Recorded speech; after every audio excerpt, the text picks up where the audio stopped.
muchísimas gracias. Un placer, la verdad, estar aquí y más con este grupo de gente tan interesante en temas como el tercer sector, donde, como habéis visto en el vídeo, la verdad es que estamos muy comprometidos.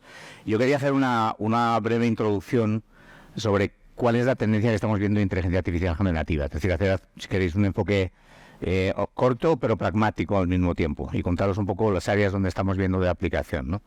Y al mismo tiempo contaros un poquito cuál es la evolución que estamos viendo para darle contexto. Es decir, lo primero, deciros que esto no es nuevo, es decir, que la IA generativa, pese a que estamos hablando todos los días de IA ahora, llevamos ya desde hace mucho tiempo trabajando en ello. Es decir, prácticamente desde antes, incluso desde 2016, comenzamos con estos benchmark de paridad humana-máquina. Es decir, de hecho, son estándares. Es decir, lo que haces es, a través de poner un grupo de ingenieros trabajando en ello, demostrar que puedes alcanzar más del 90 percentil, digamos, de potencial, desde el reconocimiento de objetos o reconocimiento de voz o traducción automática o comprensión lectora.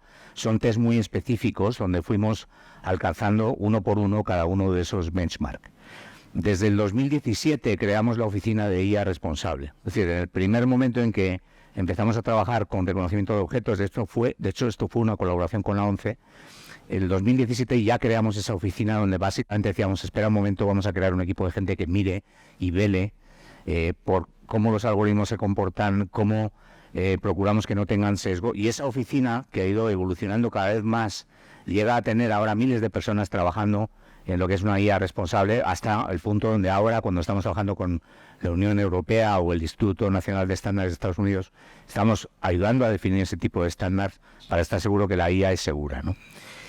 Lo que fue, si queréis, un milestone muy importante fue el acuerdo con ChatGPT, con OpenAI, que conocéis muy bien, donde en el 2023 básicamente pasó esto. Es decir, de golpe, de repente, con un mismo algoritmo conseguimos pasar o demostrar que el algoritmo era capaz de pasar las pruebas de acceso de prácticamente todas las carreras universitarias, o las pruebas finales, incluso de básicamente todas las carreras universitarias, incluso las más complejas. O sea, test de biología, hay algún test ahí interesante que es uno de los si queréis, de los retos que aparecen en la película Indomable William Harting. O sea, son muy interesantes desde el punto de vista de complejidad matemática, etcétera, aunque la IA generativa no es especialmente buena en resolución de problemas matemáticos, pero sí es muy buena y muy eficaz en conexión de ideas inconexas. Y lo más interesante de todo es por qué es diferente y por qué estamos evolucionando cada vez más. Es porque antes hablábamos de algoritmos que tenían un propósito específico. Es decir, cada uno de ellos era capaz de analizar sentimiento, era capaz de analizar reconocimiento de intención. Esto ya existe. Es decir, de hecho, muchos de vosotros estáis todo el día manejando, o si queréis, intencionalmente o sin saberlo, estáis siendo escuchados, estáis siendo analizados, cuál es vuestra intención cuando entráis en un determinado comercio electrónico. Pero son algoritmos de propósito específico. Lo interesante es que a través del acuerdo con Azure AI y con Azure OpenAI, el mismo algoritmo es capaz de hacer muchas más funciones. Es decir, la multimodalidad, si queréis, o el multipropósito de ese algoritmo es lo que tiene más interés. De hecho, lo más interesante de todo es que, igual que el ser humano, el algoritmo es capaz de aprender cuando es multimodal. Es decir, tú aprendes no solo leyendo, es más, aprendes más viendo imágenes. El ser humano aprende mucho más eficazmente escuchando, aprende de muchas formas, no solo leyendo texto. Con lo cual, eso de tener un ChatGPT que me genere un soneto para mi suegra está bien, pero tiene mucho más sentido si ese algoritmo es capaz de analizar imágenes de entrada, de salida, generar voz, analizar voz. En ese momento es cuando empieza a conectar muchísimo más ideas y es capaz de tener un mayor impacto. Hasta ahí estamos yendo y ya estamos llegando aquí, ¿no? Dejadme que os ponga un par de ejemplos. Muchos habréis visto Sora. Si no lo habéis visto, sugiero que lo probéis. Esto fue un desarrollo junto con OpenAI, donde básicamente utilizas un prompt de cualquier tipo y él es capaz de generar una imagen desde cero. Es decir, le puedes decir un prompt como este: oye, pues me representas 2 Golden Retriever jugando en la nieve, y es capaz de generar esto. No existe, no es una imagen generada desde cero. De hecho, tiene protección contra propiedad intelectual.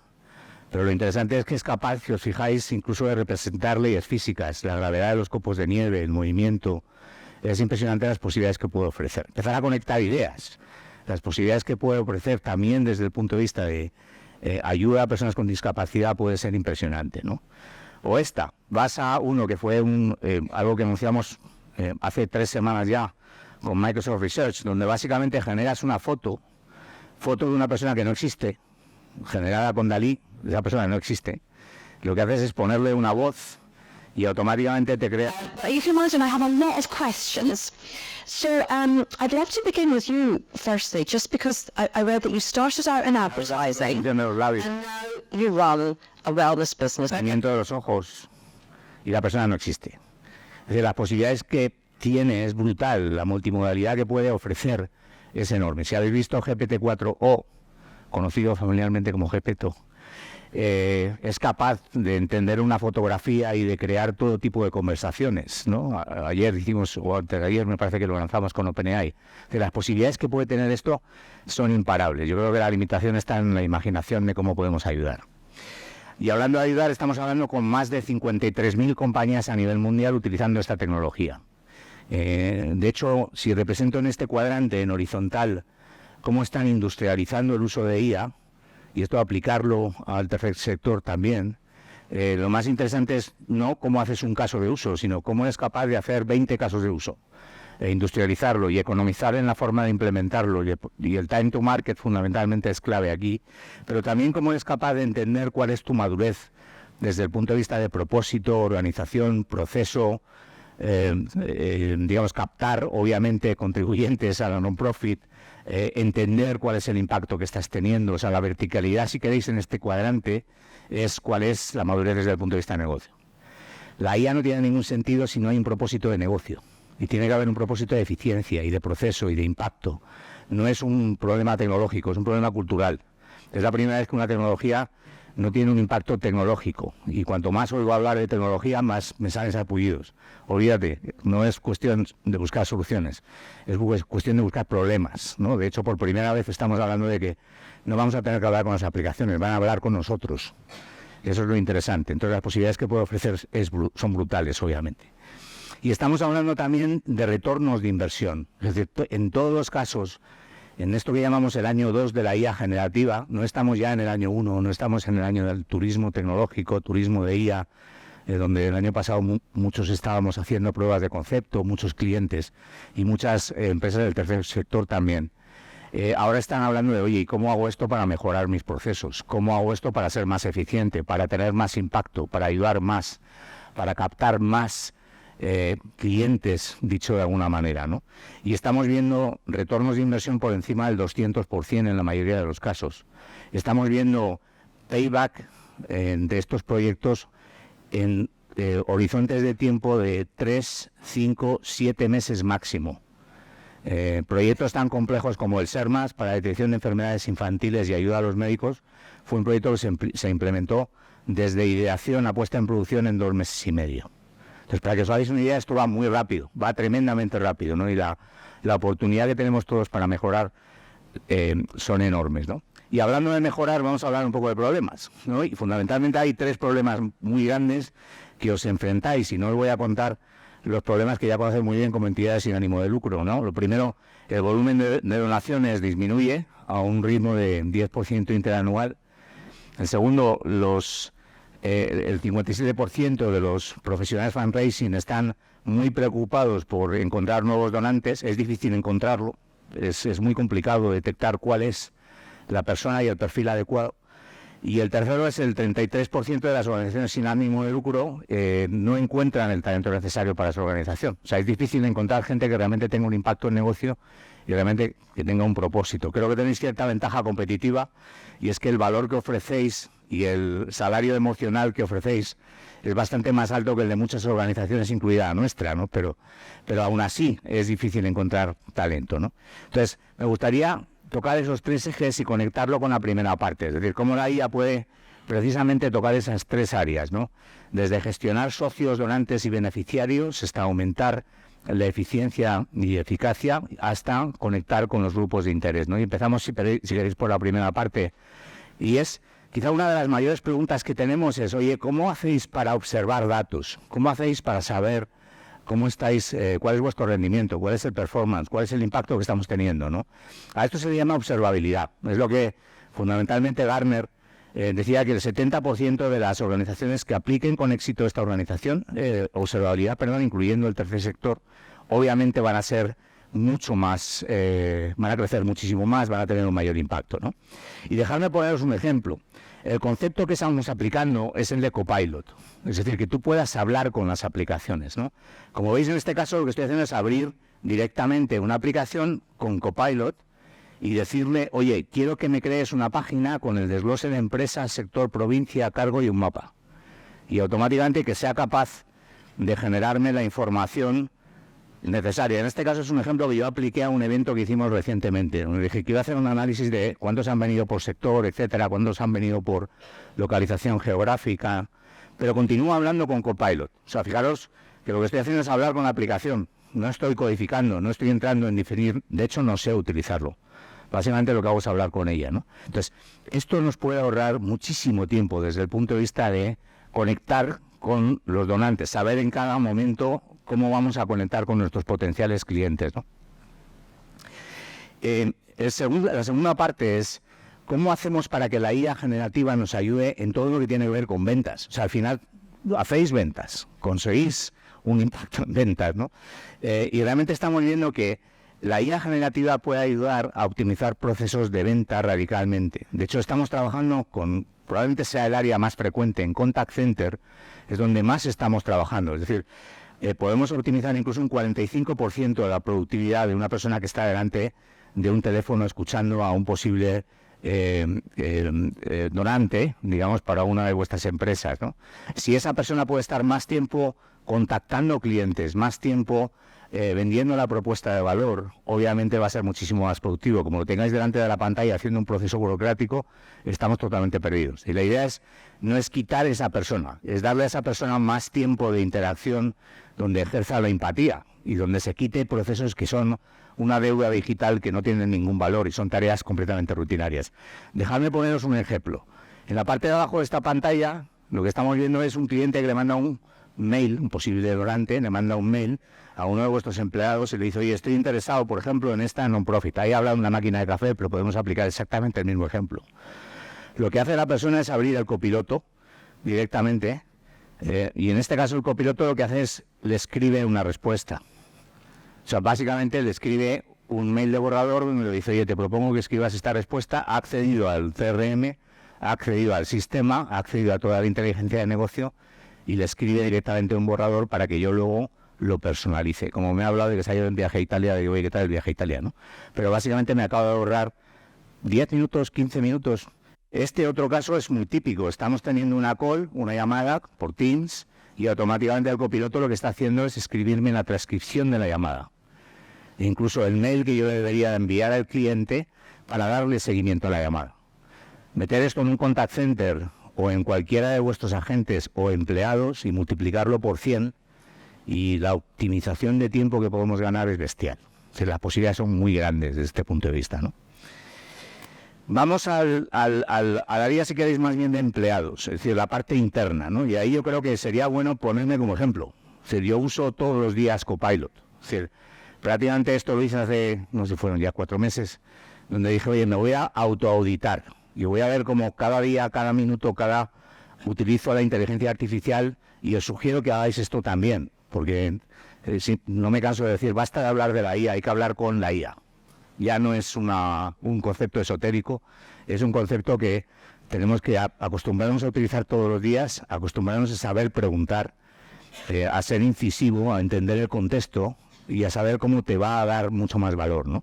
Entonces, por ejemplo, algo que hago a primera hora de la mañana es esto, es decir, no abrir el correo, sino decirle, oye, ¿qué tengo para hoy, no? Él accede a todo mi sistema de información de, en este caso, Microsoft 365, de manera privada.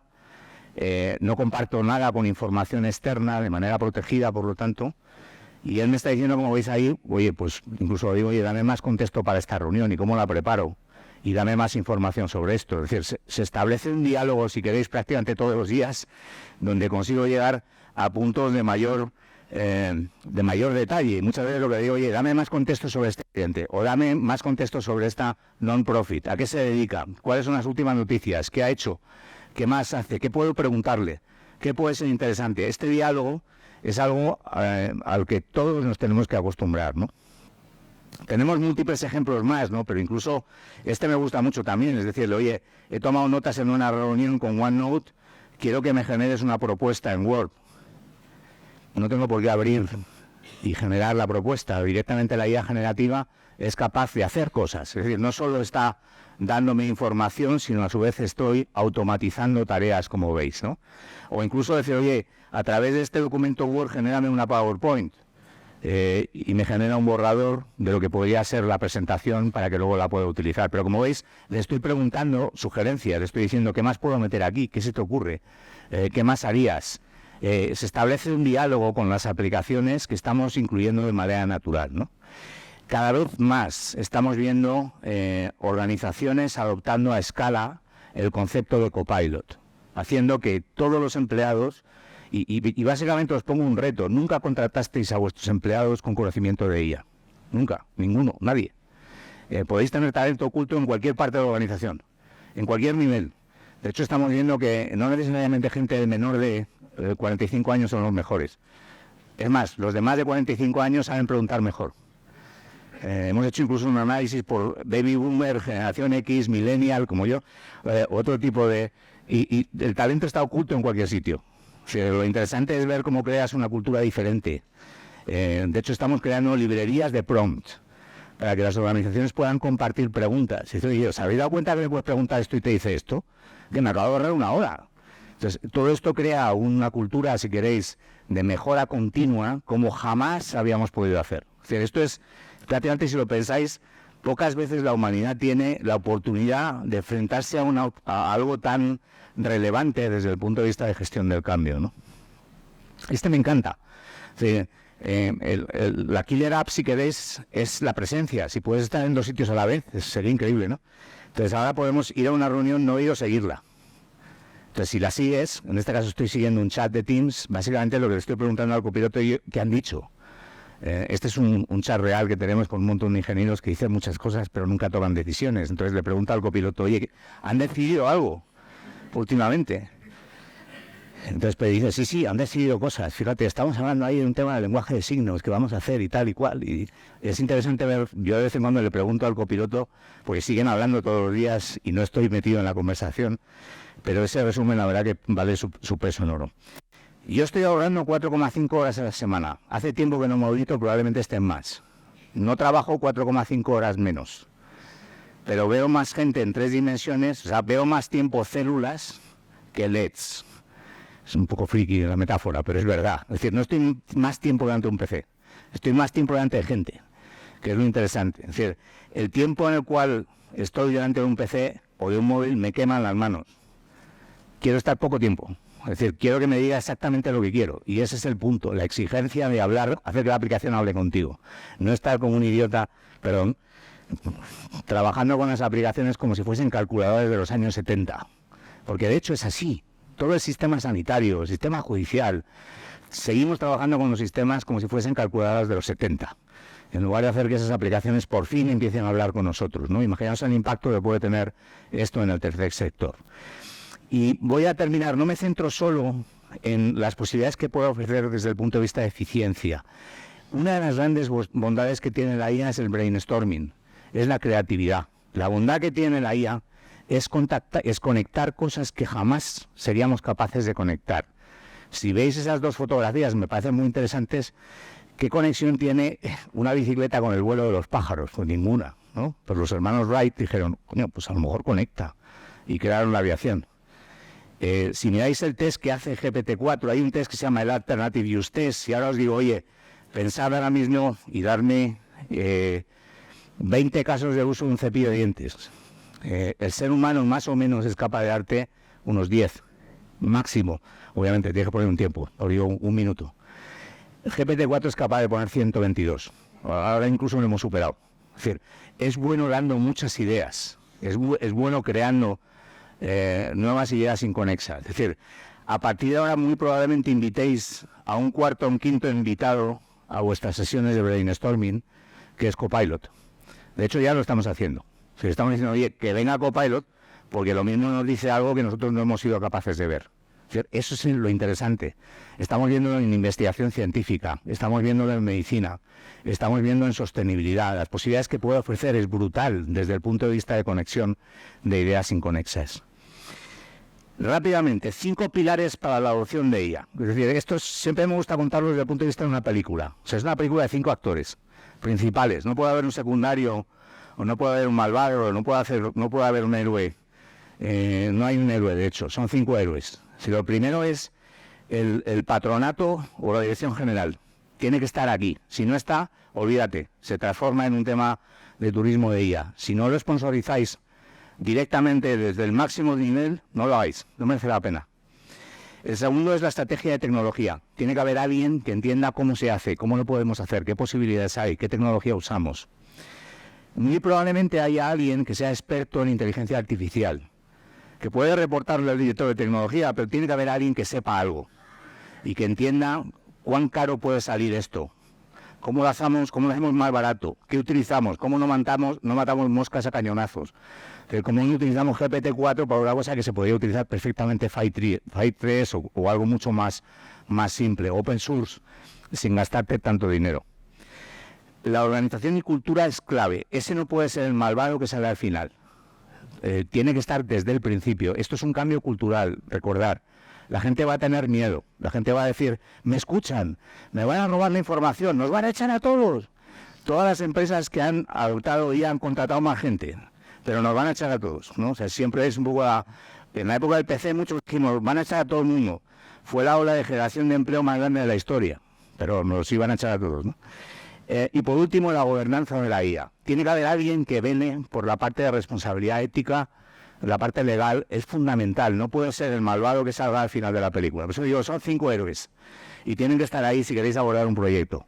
Si no sois de escala para tener 5 personas dedicadas a esto, obviamente se pueden hacer merge de roles y obviamente tenemos más de 12.000 partners en España capaces de apoyaros con estos proyectos, es decir, formados para hacer este tipo de proyectos y de pruebas de concepto hiperrápidas. Recalcar nuestro compromiso, es decir, nosotros no somos una compañía que se dedique a comercializar los datos, no nos dedicamos a comercializar el algoritmo, somos una plataforma de IA. Es decir, nuestro objetivo es que los datos sean de los clientes, el algoritmo sea de los clientes. Es más, tanto somos así que lo que hacemos es en nuestros contratos poner una cláusula de responsabilidad ilimitada si a ti te demandan por cualquier problema de propiedad intelectual generado por esta IA, ilimitada. Porque estamos seguros de que los algoritmos están entrenados con datos, con imágenes, con sonidos, de las cuales tenemos propiedad intelectual. Es decir, de hecho, el acuerdo que vamos a ir con Garrigues precisamente utiliza inteligencia artificial para proveer servicios legales, con responsabilidad ilimitada, basado en nuestra tecnología. Con lo cual, estamos utilizando en SERMAS, en servicios regulados de sanidad, en servicios financieros regulados. Es decir, es la IA donde se está utilizando más en entornos regulados. Por tanto, nos sentimos muy cómodos para empresas del tercer sector. Termino, que me enrollo un poquito. Me enrollo bastante, perdón.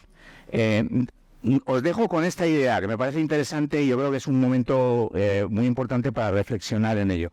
No sé si conocéis a Wittgenstein. Este es uno de los filósofos más incomprendidos. Cayó todavía en mis manos un libro de estos. Nadie lo entendió muy bien cuando escribió en aquella época el concepto de la teoría de parecidos similares. Era un filósofo del lenguaje. Él decía que no existía el concepto de un gato, sino parecidos familiares de un gato. Si ahí te has caído por lo que he dicho, estoy seguro, ¿no? Palabras similares o familiares que definen un gato, ¿no?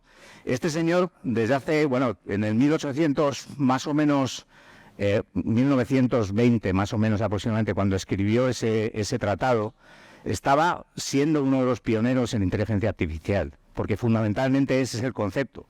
Y él decía, cuando la información cuenta con un contexto, se convierte en conocimiento. Es decir, el concepto de saber preguntar, de hacer prompt en la manera adecuada, hace que ese contexto, que son millones de informaciones, pase de información a conocimiento.